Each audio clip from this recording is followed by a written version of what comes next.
Yeah, exactly. Yes. This is the best podcast of all time. This is.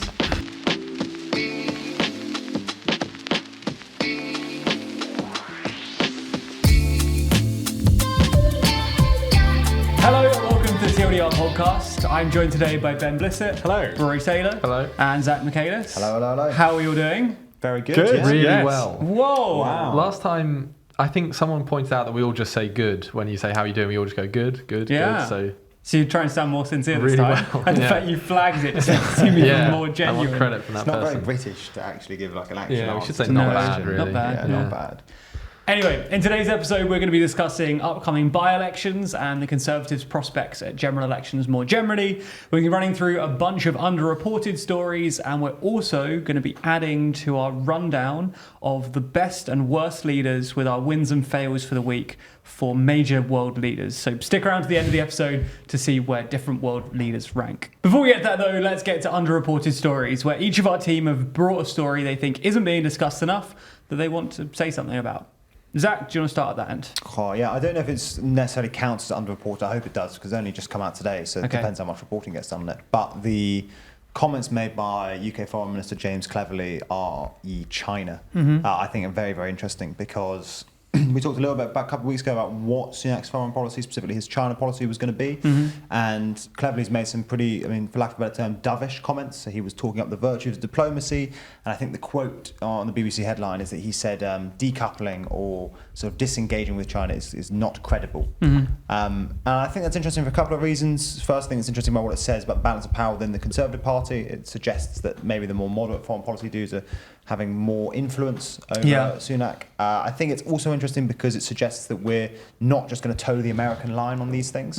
And that was sort of like the foreign policy orientation under Johnson and Truss. It was just sort of like, we're going to move away from Europe towards America. Yeah. And the final reason I think it's interesting is because it's a symptom of this more general softening that was sort of led by the EU, but has also been towed by the Americans on China. So I think everyone has stopped using the language of decoupling, and they prefer the language of de-risking now. But I think even then, people are sort of like realizing that de-risking is probably harder than we first imagined.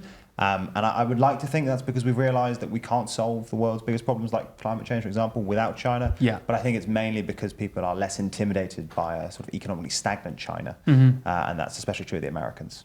Nice. Ben, you also have a story from the UK. What's your I do. underreported story? I do. Mine's, as you would expect, a bit more domestic. So the severance pay for MPs is being doubled at the next election. Wow. Now, the reason I do think that this is worth talking about is that, and I know that, and I don't know who here, but certainly at least two of you have read Why We Get the Wrong Politicians, and there's a whole thing in that about MPs and mental health. And, how tricky it actually is stepping down and how difficult it is getting back into the workforce as an MP. And it's genuinely a bit of a problem. So they're doubling the severance from 2 to 4 months and also extending who qualifies for it. Previously, only MPs who lost their seats at an election could qualify for extra pay. Or if they stood down at a snap election, they'd also qualify. But the rules have now changed that all MPs standing down will qualify And for the payment. includes their staff as well, doesn't it? Yes. Yeah. It was met by a bit of cynicism, wasn't it, by some media commentators? It was, and I think it's the classic sort of assumption that MPs have an easy gig and they get paid tons and they don't do any work and they step down and get massive jobs. And that characterisation, just if you look into it a little bit more, isn't entirely true.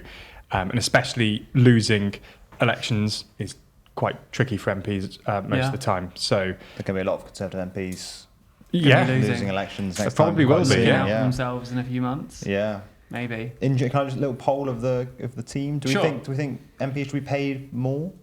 Oh, this is contentious. Yeah. So who says yes? I say yes. I think MPs should be paid at sort of Singapore levels. I'm super keen on How that. much does Singapore pay? I think it's about £1 million for a cabinet minister. £1 million? I think they have like the Million, highest paid head of state. I think in £1 the world or million is something. too far, but they should be paid more. Yeah.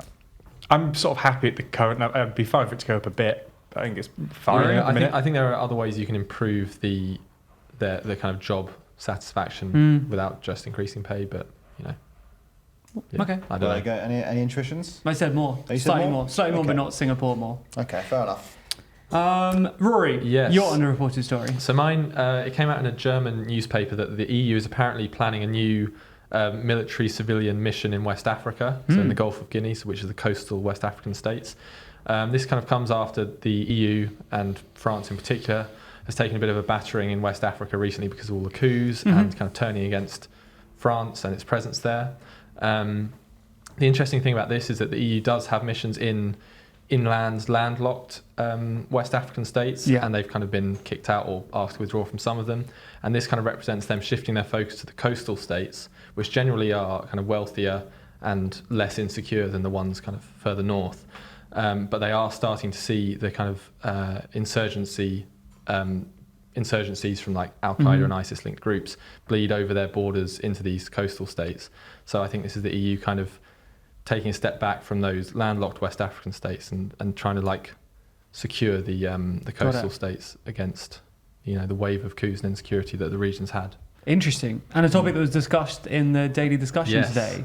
Coups. So if you haven't checked that out yet, exclusively on Nebula, you should be watching it. That's a very good unreported story. Thank you. To be fair to you, Thank you. It always looks smart when you do like German newspapers. Just dw.com.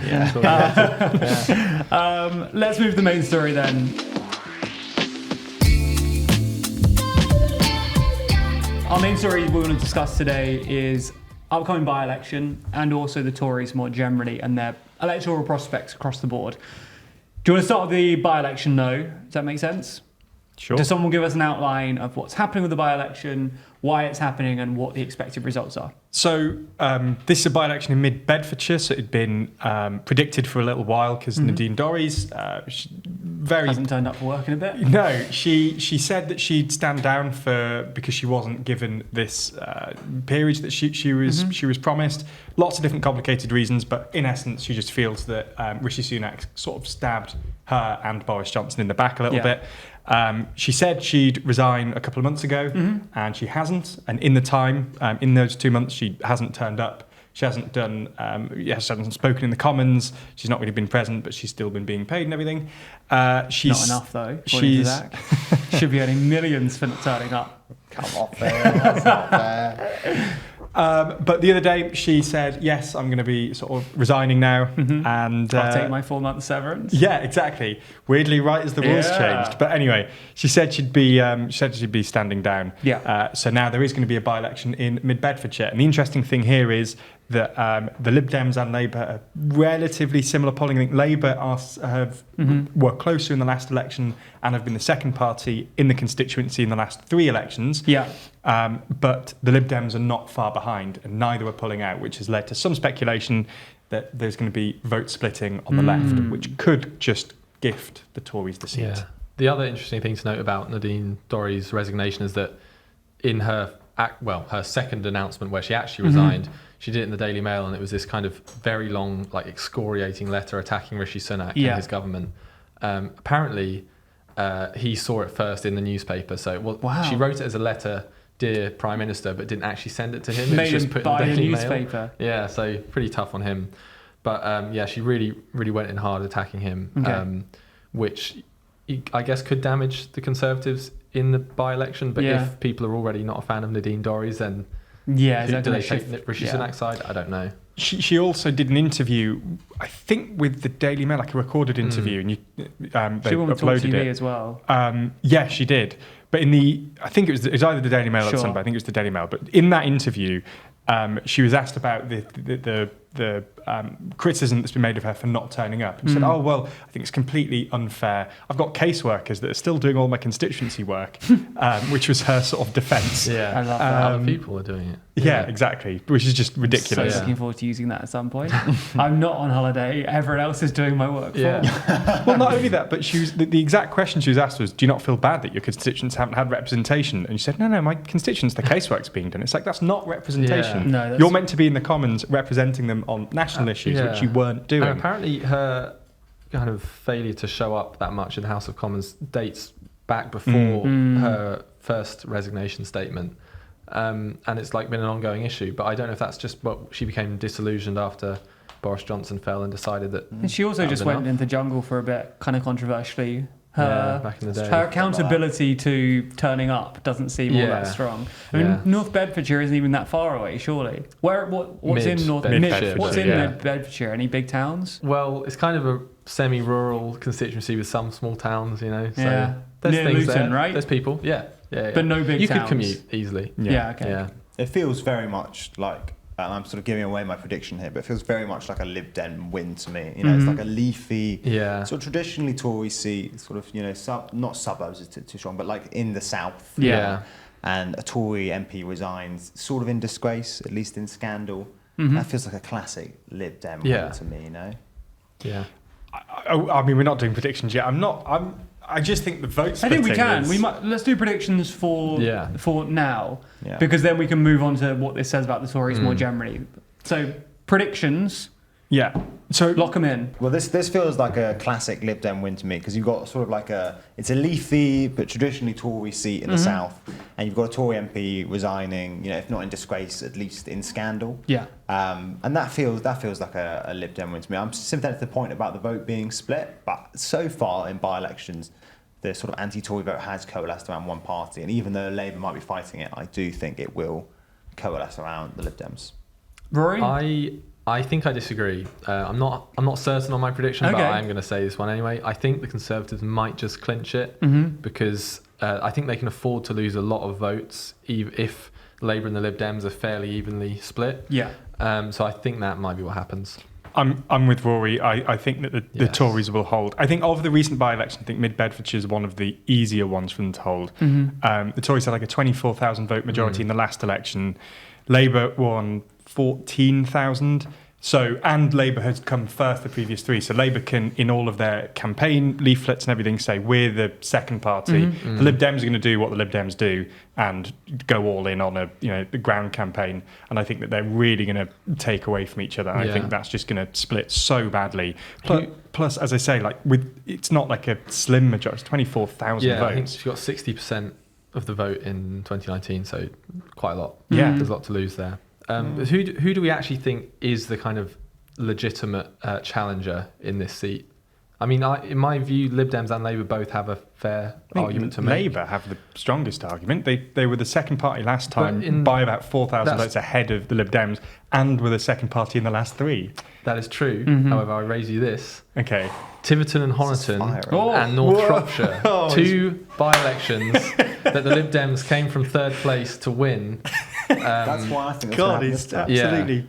I think legitimacy is sort of by the by. I just more think it's about who has a better ground game and then who sort of establishes themselves as first place. And I do think that the Lib Dems just do have a better ground game. The Labour haven't actually done that well in by-elections. It's worth remembering recently. And they've won one of the last four, and they lost that one that they weren't expected to. Yeah, but I they think actually haven't had many that they've been. ULEZ comes into that loss, and that's not relevant here either. Like, I think there've been certain local factors. Of course, but they still underperformed. So I do think my money is on the Lib Dems. I appreciate what you say, although if the Tories win, it's going to be so boring. They're like the commentariat response about how does this mean like a secret bounce back for Rishi Sunak? I know. I agree with you on that. I'm not looking forward to that. And this expectation setting as well is exactly what saying that the Tories are.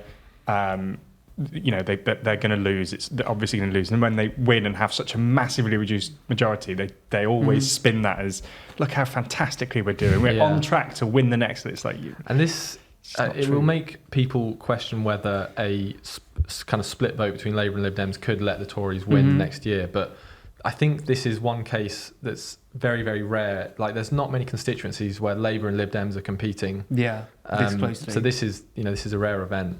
But the fact that we're talking about a Conservative seat where they won 60% of the vote last time, that they even could lose it, or they could lose it to two different parties. That suggests that the Tories shouldn't take especially anything as Zac says, a traditionally safe seat. Small towns. I'm hearing in my ear the biggest town in the constituency is Flitwick, with a population of 13,000 people. I think it's Flitwick. I think it's pronounced Flitwick. The person in my ear said it wrong. Bad pronunciation.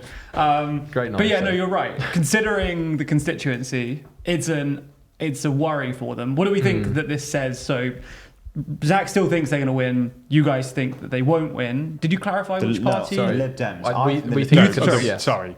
I think the Lib Dems, those two think the Conservatives are going to win. Apologies, wrong way around.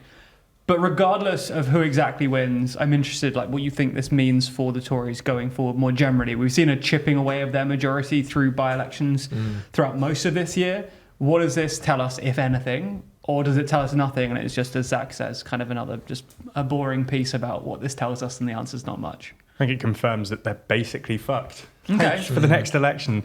The latest polling shows an ever so slight reduction in the lead for Labour. So it's dropped back down. The latest Retfield-Wilton polling put them on 16-point lead. So a few weeks ago, that was in the low 20s, I think. But it sort of... goes up and down a bit. It sort of oscillates between mid 10s and early 20s. So it's not showing a steady decline or anything. It's just oscillating. So I think it just shows that the Labour majority is still holding. The by-elections are slightly different for various factors. Lib Dems always have a good game, so they could come and take the seat. That doesn't take away from the fact that Labour are almost certainly going to win the next general election. Yeah. And it also shows, as Rory pointed out, that they're seriously at risk in seats where they've got in excess of 20,000 vote majorities to two separate parties. It's not a good look for an incumbent government facing a general election next year. Right. I Do you agree with Ben? Yeah, I concur. Yeah, I mean, I agree with Ben. I think it's obviously always worth remembering quite how far our Overton window has shifted here. Yes. And we're now describing losing a 40-point majority keeping them 40-point majority is like a success for the Conservatives. I mean, it really does go to show quite how down in the dumps they are. You know, in normal times, you should expect to win this and keep this if you're a Conservative. You should not be losing or even coming close to losing a 24,000 seat majority. Yeah. The only two things I think we'd look out for is, one, tactical voting. We look out for these northern by-elections, but people have been doing more and more tactical voting over time in the last couple of general elections and by-elections. And if that trend continues, that will bode really badly for the Conservatives. The last thing that I think is interesting is if I'm right and Labour and the Lib Dems do win, I'd just be keep an eye on the Labour vote because I think. Sure, the poll numbers do look very good for Labour at the moment, but that's in part inflated by the fact that lots of people just don't know on polls, and there's a general sense of apathy. And Ben's doing a video on this at the moment about the fact there isn't that much ideological space at the moment. It at least doesn't feel like there is between Labour and the Tories. And if the Lib Dems win as a sort of protest, sort of local campaign thing, fine, it's bad news for the Tories. But I would keep an eye on Labour and just see how bad their numbers are there, because it will tell you something about whether or not there is real enthusiasm about a Labour government in the country. I do want to just add to that as well is that Labour are obviously ahead at the minute, and as I say, their poll numbers are sort of oscillating between mid-10s, early 20s, but in the next few months I would expect them to face a few more challenges that could shift that polling slightly. So I think today we saw about 20 MPs suggesting that they're not that happy at all with Starmer's to maintaining the Tories' two-child benefit cap. As we were saying about ideological space, that's maintaining a Tory policy, and there's Labour backbenchers that aren't all too happy with that. And I think that as time goes on, Labour are going to have to come out with some kind of policies for the next election. And I would suspect that Starmer's approach is going to be trying to show that their realistic prospect for government. I think that's the approach he's going to take, which I think will go down well with some voters, but some are just going to view it as Tory light, and certainly Labour MPs are going to have a bit of a bad reaction to that. And I think that risks shifting this polling downwards for him. So I think that at the minute it's quite easy for him because we're not that close to an election. He can stay quiet, let the Tories tear themselves apart, let that polling be what it is at the minute. But at some point between now and the next election, he's going to have to come out with some policies. Those policies are almost certainly going to be more maintaining the status quo than previous Labour governments have been. And I think that's when you're going to get kickback, and that's when you're risking that lead. So I would just say that the situation looks good now. I still think Labour's in for quite a big victory next year, but I would just say it's probably a bumpy road ahead for them. I just realised with our three predictions for Mid-Bedfordshire, we could all be wrong if Labour do win by-election. I'm predicting Labour win, just to balance it out. That, but I'm only predicting it if it happens. Otherwise, just to round it off. Go back and cut this out. Yeah. I was just the last thing on that. I think Ben's entirely right, but it could be that they're holding back their big policies before we get into campaign mode. But I do think Tony Blair, I think, is a good like test case, and Keir Starmer is clearly like modelling is too strong a word, but like he's clearly buddying up to Tony Blair and trying to take inspiration from Tony Blair. They did a little joint speech / conference thing a couple of weeks ago, and it's clear there's a lot of overlap between Starmer's team and the Tony Blair Institute and Tony Blair's team. And I think that the difference here is that Starmer can appeal to the electorate on questions of competence, and he can paint the Tories as incompetent in much the same way that Tony Blair sort of did. But Tony Blair also had a little bit of radical in it. Like it was competence and change. Yeah. And Starmer, fair enough, has the edge on competence. Yeah. But I think he has to provide something to the electorate in terms of change, in terms of like feeling a little bit radical.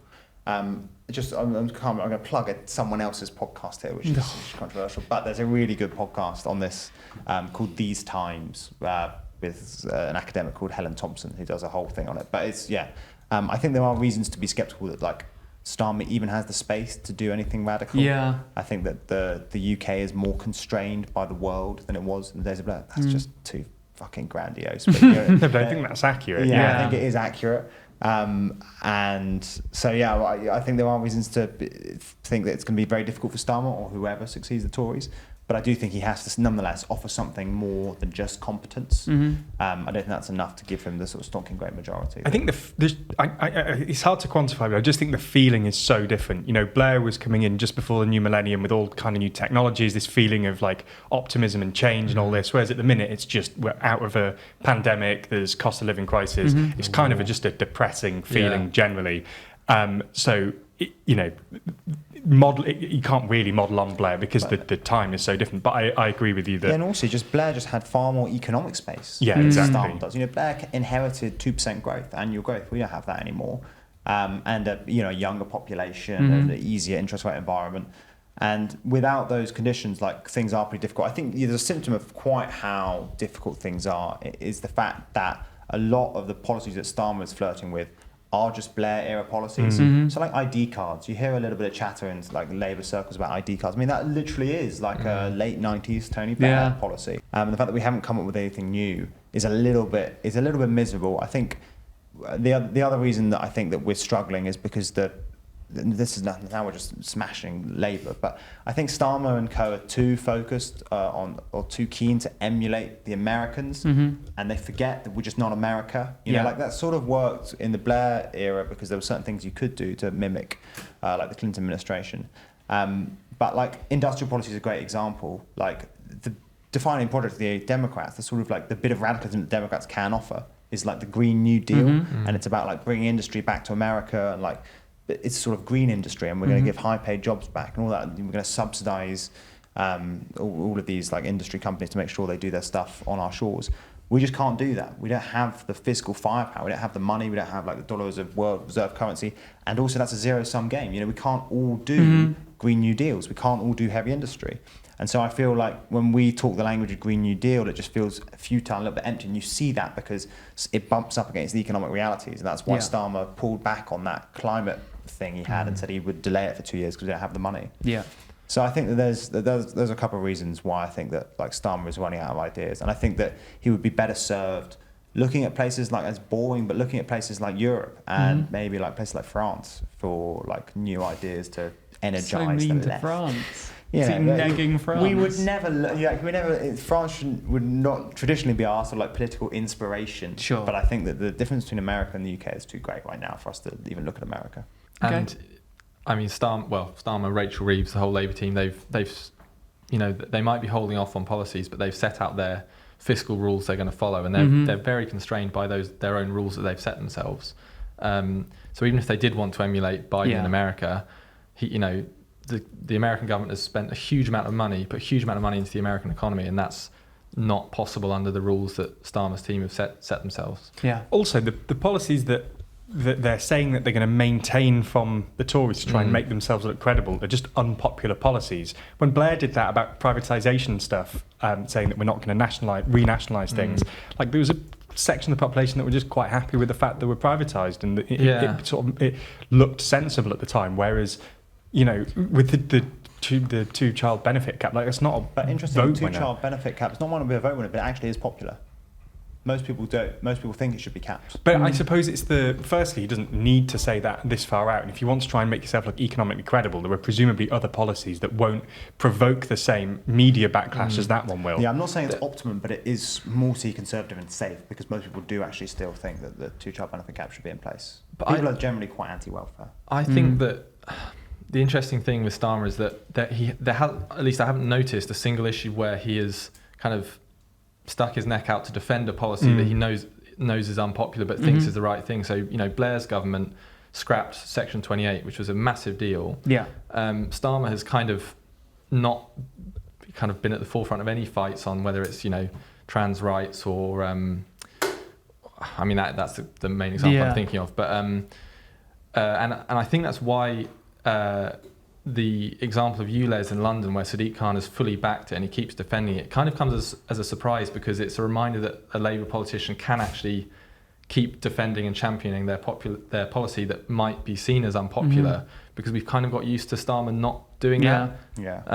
But, we'll see what happens ahead of the election. But, let's draw a line under it for now. Yeah. We can come back to this another week. For now, though, let's keep an eye on the by-election. Yeah. Be interested to see the results. We'll see who's right. And then, as you say, that will obviously play into strategy on a broader level and kind of opinion on a broader level when it comes to elections. I'm assuming then we've got our predictions out of our system, right? No more predictions? Yeah, predicted out. Good. Sweet. Predicted out. Everyone's predicted. Okay, great. In which case, let's go straight to the TLDR World Leaderboard to find out who our winners and losers of the week are.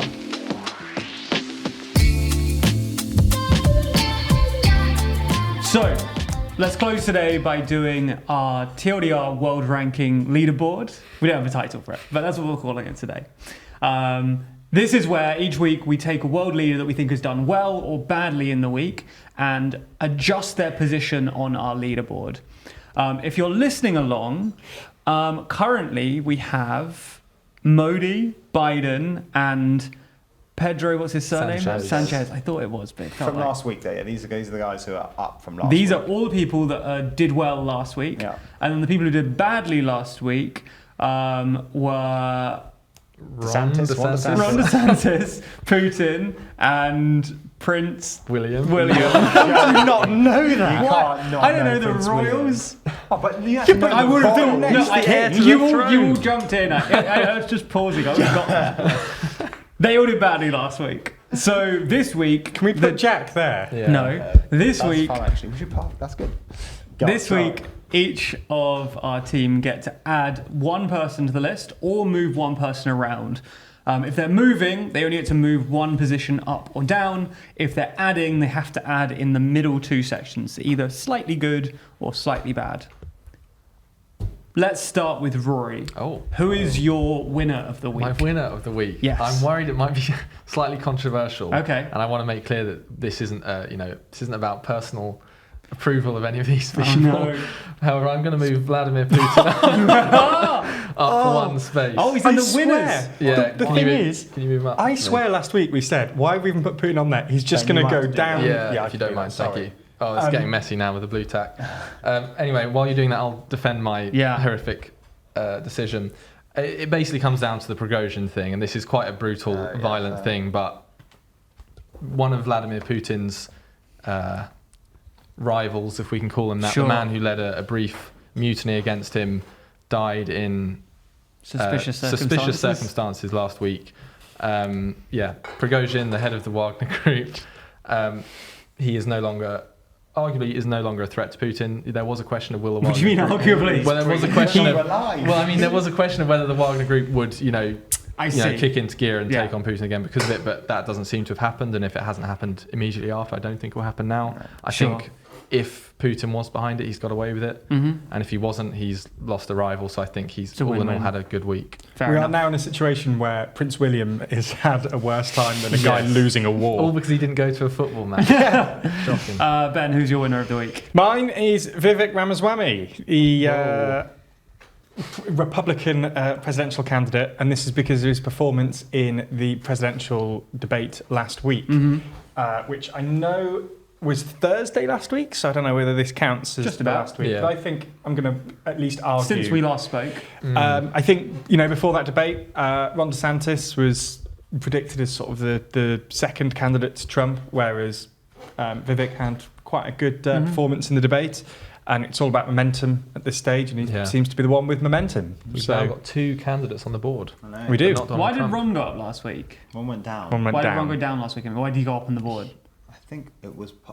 Oh, it was because there was the debate happening and Trump was being arrested, so it made it look like he had all just the double checking spotlight we taken haven't done the away. debate twice. So we have basically done the debate twice. Lovely. Haven't we? Well, That's all right. I You mean, win. both key figures are now marked. Yeah. Zac, who's your winner of the week? Oh, I've got winner of the week first, have I? My winner of the week, and this was sort of mentioned a second ago, is Sadiq Khan. Oh yeah, actually, that'd be great.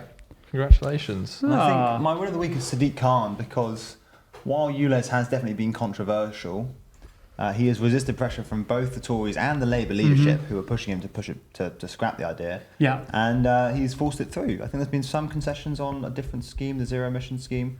But he's forced it through, and history suggests that whenever the mayoral election comes around in a couple of years' time, people won't use it as a wedge issue, people won't be voting it out, and actually it'll probably be quite popular. Yeah. And so he has, even though it might harm Labour nationally in the short term, he's got his sort of trademark policy through. So kudos to him. Well done. He's up there with Putin and Ramaswamy. And chances are he will just, sort of sail into a third term. Yeah. So there you go. He'll win again. Yeah. He'll be at the top of the board soon. Yes. Well, it's got a while to go. But yeah. Rory, who's your loser of the week? My loser of the week. And I was debating. I wanted to include this person. It's a man. This man. Either good or bad. And I wasn't really sure which way it fell, but I've settled on it's a bad week for Fumio Kishida, the Japanese Prime Minister. I'm going to put him where. Put him in the gap. Putin's gap. Yeah, there he is. So this is about the release of the treated nuclear wastewater from the Fukushima plant. I have my own opinions on it. Lots of people do have their own opinions on it. So I'm not saying this was a bad decision necessarily, but the decision has been met with protest in Japan and in South Korea, but also China has banned imports of all Japanese seafood, which is pretty bad news for Japan. But yeah, I mean, just for some extra context, the IEAE, the international, I can't remember what it's called. There's atomic and there's energy in there. Got it. They've said it's a safe process to go through because it's all treated and diluted, and but nevertheless there is opposition. People are still concerned. At home and abroad. It's like I forget what the element is in the water that is radioactive. Is it tritium? Tritium. Yeah. But it's 6 times lower than the amount the IAEA says. Yeah. And that's before it's diluted into the sea. So it seems pretty safe. It is safe. So it's objectively very, very So safe. he's a loser But he's a loser because the optics. I kind of wanted to make him a winner think because he's you're doing it wrong about- anyway I don't in want the to- kind of sorry. Sadiq Khan sense that he's done it despite the opposition. But I feel like the protests and also China's response hasn't been good for him. Although I think China lost that war, that sort of diplomatic battle. Yeah, the consensus does seem to be that they got sort of slammed by the IEA. Yeah. And all that. I There we go. think it's IAEA. Oh, is Which it? one is around, is it? International Atomic Energy. Association. Oh yeah, Yeah, it would could be be. IAEA. Yeah, anyway, and because the Chinese release far more radioactive waste into the sea from like multiple sites every day. So I think they sort of lost that one. I also think, sure, the seafood ban is like a bit tough, but we should talk about this some other point. But the Japanese economy is doing astonishingly well by its sort of historic standards. It's still doing well next week. Pushing up. Yeah. Ben, who's your loser of the week? Yeah, mine is Kaya Kallas. Fair enough. You've had 2 inspired by TLDR videos. We had a Vivek Ramaswamy video today. It wasn't deliberate, but Plug. Well, actually, today we had Ramaswamy and Kallas as our 2 videos. well, I feel Huge. like Ben's been watching content I know. yesterday by the time it comes out. oh yeah, okay. That means you can still watch them Yeah. on YouTube and on Nebula. you can always watch them no matter Yeah. when. But yeah, does someone else want to go through that? I mean, I can go through it if you Well, like. I it's just your feel like nomination. Oh, right, Yeah. fine, okay. So Ben just effectively, saw a video. He's not actually watched it. He just saw Who the is she then? thumbnail. okay, now I need to do it to prove Yeah. that I know what's going on. So in essence, she's tried to portray herself as a big advocate for Ukraine and everything, but her husband's company turns out, her husband has shares in a company that have been exporting to Russia, so kind of very bad optics. Yeah. Hasn't gone down particularly well in Estonia. So Yeah, she Yeah. is the Estonian Prime Minister. Yeah, case. sorry, don't I know should if have made anyone that actually clear. said Sorry. but yeah. Yeah. Also no, the first woman on you the are wall. right. So Yeah, I And in the shamefully band. on the Didn't band. feel I can't believe great you put about the first that. woman on the wall I- in the bad position. Unbelievable. Such a misogynist. That is Zach, bad. who's So- your loser of the week? My loser of the week is, Ben, if you could, it's Modi. Oh, Whoa. we got a Yeah. mover in the opposite It direction. is Modi. And my loser of the week, but he's my loser of the week for two reasons. The first is BRICS expansion, which is something that was generally opposed by India and sort of supported by China. And the fact that it has more than doubled in size, or at least has plans to double in size, suggests that China won that diplomatic battle. It's also worth mentioning that the fact that Iran was included on the list of potential joiners also suggests that China won the diplomatic battle over Yeah. India, because India wants BRICS to be more of a non-aligned group, whereas China sees it as a sort of anti-Western counterbalance. But the other reason that Modi is down in the dumps is because the Indian government have tried to sue us. Oh, And yes. So a little bit of a vindictive yes. move down. Yeah. I hope Are you we allowed see to this, say Modi. this? Yeah, we're allowed to say it. Yeah, well, I'd say they didn't like a map we did. I mean, a clearly stylized map we did, like 2020. 2020 in a video that's been. It wasn't even sort of- about India. No. India was mentioned. It was about nukes, wasn't it? Which Yeah. countries have nukes? And we got a threatening email from the Indian government saying that this is not an. Doesn't reflect it's not. accurate data from the Survey of India. Yeah, it's it's like, not of course it consistent doesn't. with their maps. Which Well, is, yeah. it's not consistent with any official map. No, it's because a stylized it's so TLDR abstract. Map. It's got There's like about 20 20 lines. Yeah. Like, Yeah. So Anyway. anyway, we're feeling a little bit grumpy with the Indian government at the moment. So that's why. if Modi's I was down. allowed one too, I'd double that. If I could Should we double double him? Let's double him. double him. Let's double him. Are Double we him. actually doing it? That's a warning to That's you. a warning. If anyone else comes for us with your maps, you're going to be doubled. What do you, off camera, Thomas is saying it's a dangerous precedent. How many emails do you think we'll get? week and you've already decided you can just change the rules on a whim. I mean, it's clearly not like an actual table. I mean, Yeah. Putin is ahead of. The thing is, William. Kaya Kallas is in the down thing because of her perceived association with Putin, but Putin's above him. her. Oh, sorry. Yeah, I think that's fair. Modi, I mean, if anyone else, it's a equal opportunities double. Imagine if they sue us for this. If anyone else pushes us and asks us to take down videos, Yeah, you're going down double. double. We'll double you. Okay, well, I think we've won that battle. We have one. So We took down the video. anyway, Whatever happens in court is irrelevant as long as Yeah. Modi's there.